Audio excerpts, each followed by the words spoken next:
বিশ্বের অন্যতম গুরুত্বপূর্ণ একটা সামুদ্রিক পথে সম্প্রতি এক বিশাল উত্তেজনার সৃষ্টি হয়েছে আর এটা ভারতের জন্য একটা বড় চ্যালেঞ্জ তৈরি করেছে। চলুন আজ এই বিষয়টা নিয়ে বিস্তারিত আলোচনা করা যাক। আচ্ছা, এই পুরো বিষয়টা বোঝার আগে একটা সহজ প্রশ্ন দিয়ে শুরু করা যাক। ভাবুন তো, যখন একটা মাত্র জলপথ বন্ধ হয়ে যায় তখন কিভাবে একটা গোটা দেশের জ্বালানি নিরাপত্তা এতটা বড় হুমকির মুখে পড়তে পারে? এই প্রশ্নের উত্তরই কিন্তু আজকের আলোচনার মূল বিষয়। তাহলে চলুন একদম ঘটনার ভেতরে ঢোকা যাক।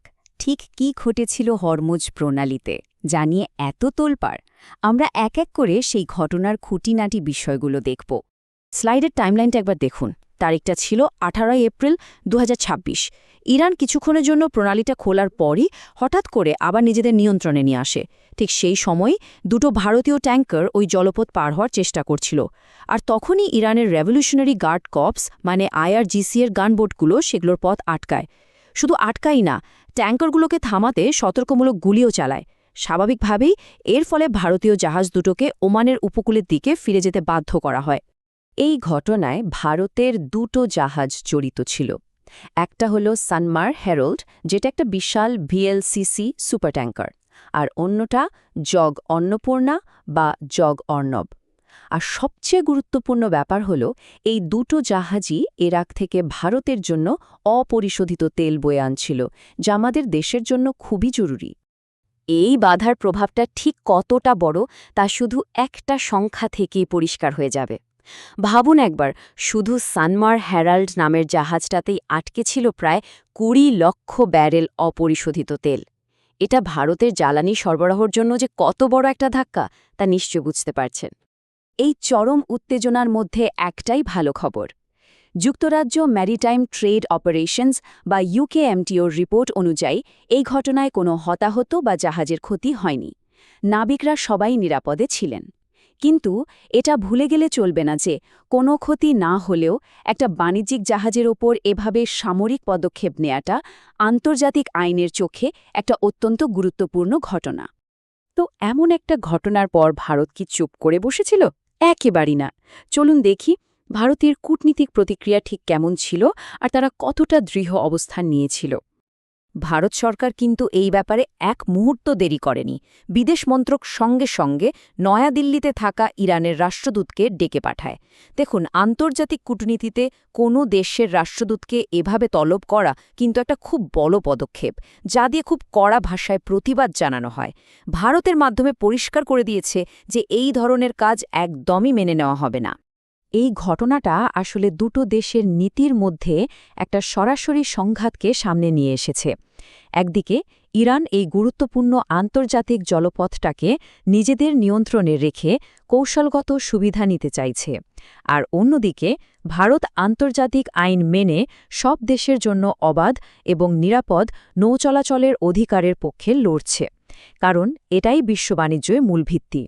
এই ঘটনাটাকে কিন্তু আলাদা করে দেখলে চলবে না, এর পিছনে একটা অনেক বড় রাজনৈতিক খেলা কাজ করছে।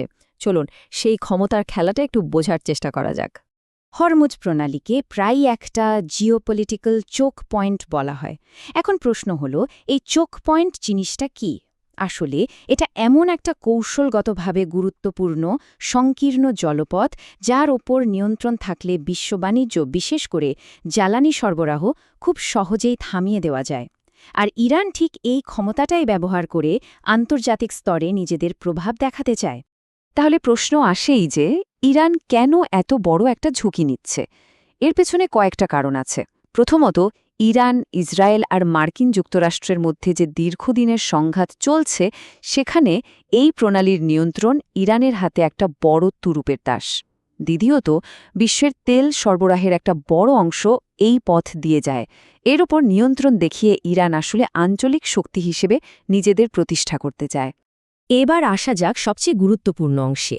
এই পুরো ঘটনার ফলে ভারতের জাতীয় স্বার্থে ঠিক কি কি প্রভাব পড়ছে এবং আগামী দিনে কি কি ঝুঁকি তৈরি হতে পারে। এই টেবিলটা দেখুন, ভারতের উপর কি কি বিপদ ঘনিয়ে আসছে তা খুব সহজে বোঝা যাচ্ছে। প্রথমত, জ্বালানি নিরাপত্তা। ইরাক থেকে আমাদের তেল আমদানিতে সরাসরি বাধা সৃষ্টি হচ্ছে। এর পরের প্রভাবটা পড়বে আমাদের অর্থনৈতিক স্থিতিশীলতার উপর। কারণ সরবরাহ নিয়ে অনিশ্চয়তা তৈরি হলে বিশ্ববাজারে তেলের দাম বেড়ে যাওয়ার একটা বড় সম্ভাবনা থাকে। আর সবশেষে এই ঘটনাটা বুঝিয়ে দিচ্ছে যে এই অঞ্চলে ভারতের জ্বালানি পরিবহনের জন্য একটা দীর্ঘমেয়াদী ঝুঁকি তৈরি হয়ে গেল। তাহলে আমাদের আলোচনার শেষে একটা বড় প্রশ্ন কিন্তু থেকেই যাচ্ছে। হরমুজের মতো গুরুত্বপূর্ণ সামুদ্রিক পথগুলো যখন এভাবে ভূ-রাজনৈতিক সংঘাতের কেন্দ্র হয়ে উঠছে, তখন ভারতকে তার জ্বালানির ভবিষ্যৎ সুরক্ষিত রাখতে নতুন কি কৌশল বা নীতি গ্রহণ করতে হবে?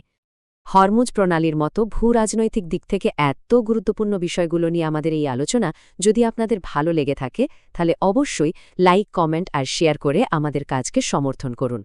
এতে আমরা এই ধরনের গভীর বিশ্লেষণ আপনাদের সামনে আরও বেশি করে তুলে ধরতে পারব।